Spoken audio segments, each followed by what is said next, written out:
Let's talk about halation.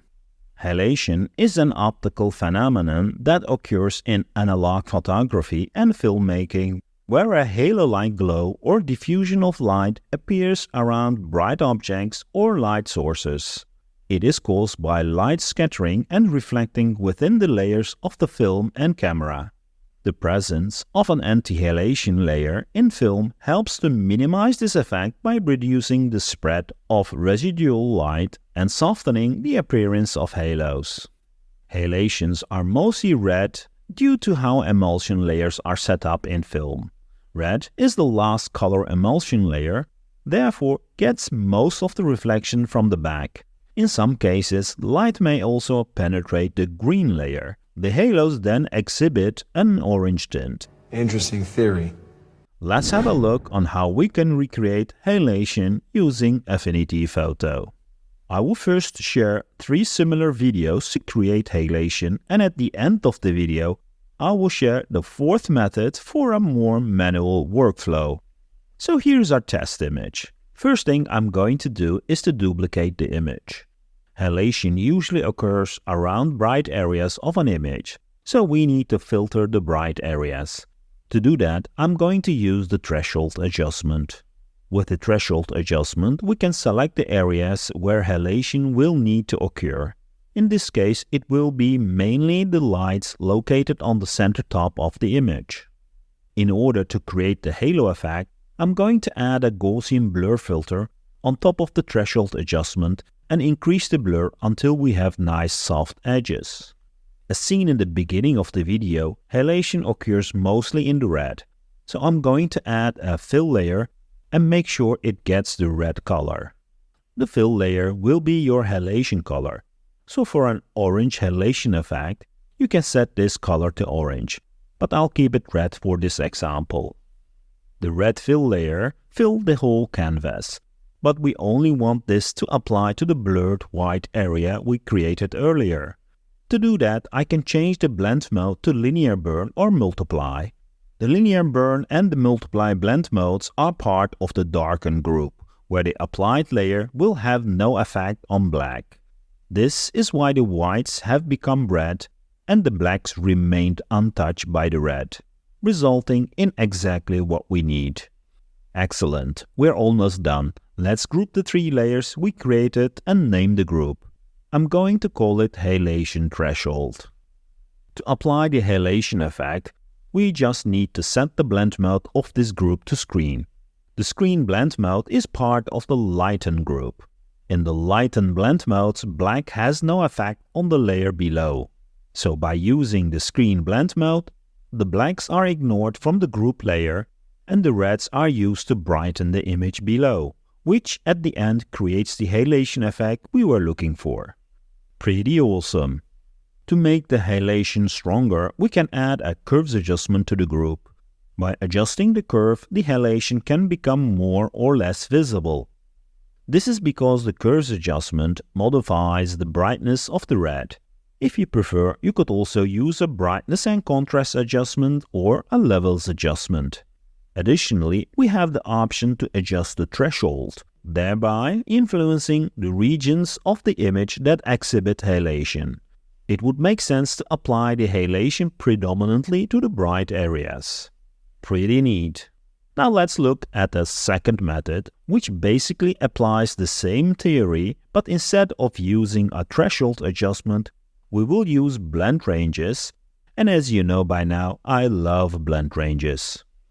Let's start again by duplicating the image, followed by adding a fill layer. The fill layer should be below the duplicated image and the color will need to be black. Now I'm going to open the blend range of the duplicated image layer. By changing the source layer range, we can exclude the darker areas, and in fact we get a very similar effect just like the threshold adjustment. The reason why I prefer this over the threshold adjustment is that it generates a smoother result, whereas the threshold creates a more pixelated result due to the nature of being a Boolean on-off adjustment. Now we can apply the same steps. Instead of adding a Gaussian blur, I will use the box blur filter. This sometimes creates a more pleasing result. And of course, the red fill layer in multiply blend mode to make things red. To get the halation effect, just as before, we can group these layers and set the blend mode of it to screen. Pretty cool. Before we proceed with the third method, let me assign a name to the group and hide it. As you understood by now, for the halation effect, we want to get blurred red lines around bright subjects. This time, let's try something more creative by using the maximum blur filter. We start again by duplicating the image layer. Next, we can add a red fill layer and make this a child of the duplicated image layer. This will fill the canvas of the image with red. But when we change the blend mode of the fill layer to multiply, the image will be colored to red. Excellent. Now I'm going to blur the image by adding a Gaussian blur filter. So far so good. Time to add the maximum blur filter. By default, the filter will be added as a child to the image layer. But I want it on top of the blurred image.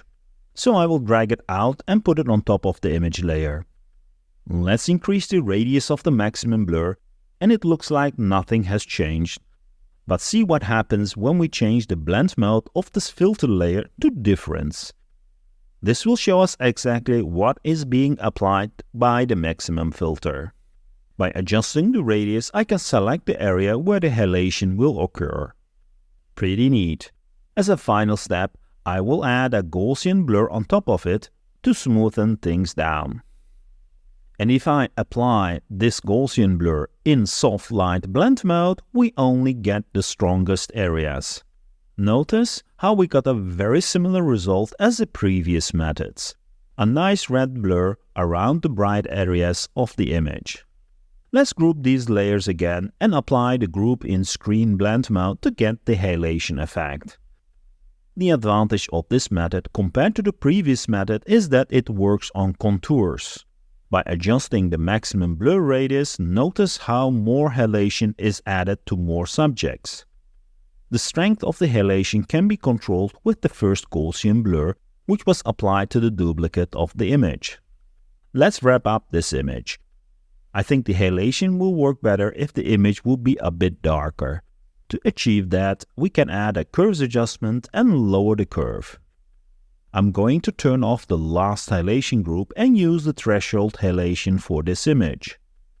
I think the image can be even a bit darker. So let me quickly fine-tune the curves adjustment. Next, I want to brighten the highlights. Here is an interesting method for you. I will duplicate the image layer and move it on top of the curves adjustment. Next, a bit of blur by adding a Gaussian blur filter. Here comes the tricky part. I'm going to change the blend mode of the blur layer to difference, and I will do the same for the image. To achieve the brighten effect, I will create a group and put the image with the blur into it. When we set the blend mode of this group to color dodge, we get a nice cool effect where the brighter areas are quite stronger. Pretty interesting, isn't it? If I toggle it on and off, you can clearly see the effect of this group. I'm going to enable the top halation group again to increase the halation. I also want to add a blend range to it so that this halation will not affect the darker areas. For this, I'm going to make another group and move the halation group inside it.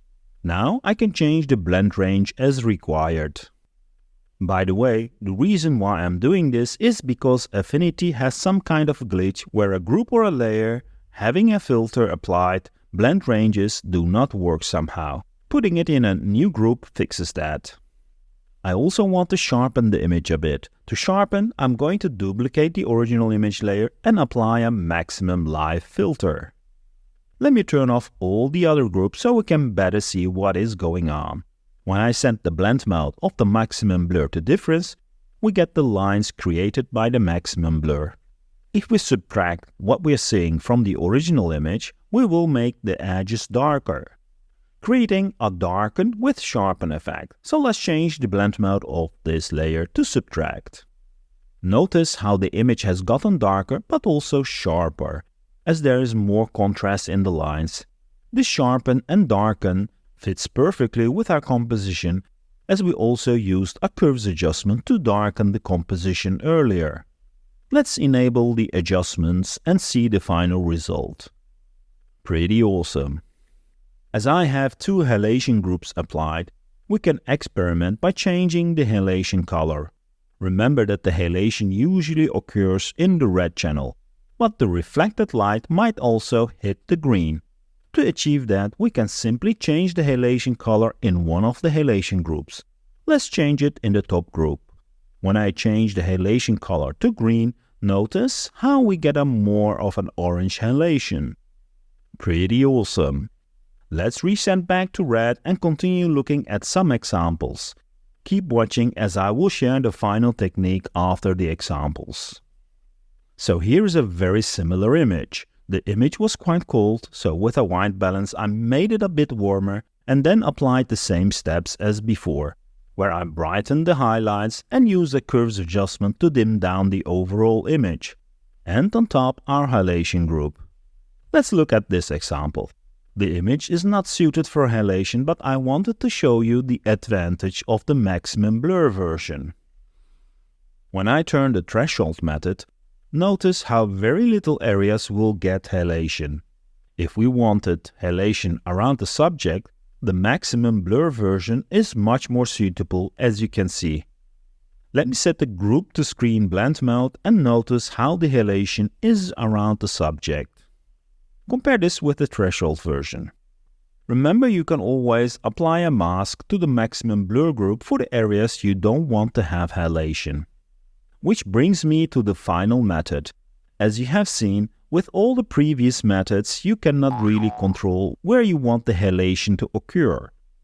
This method will allow you to paint the halation to the areas you want. Let's start with a clean image. As we're going to paint ourselves, we can just add a recolor adjustment on top of the image. This will make everything red. Next, I'm going to add an empty mask by clicking with Option or Alt on the mask icon in the Players panel. Let's zoom in a bit.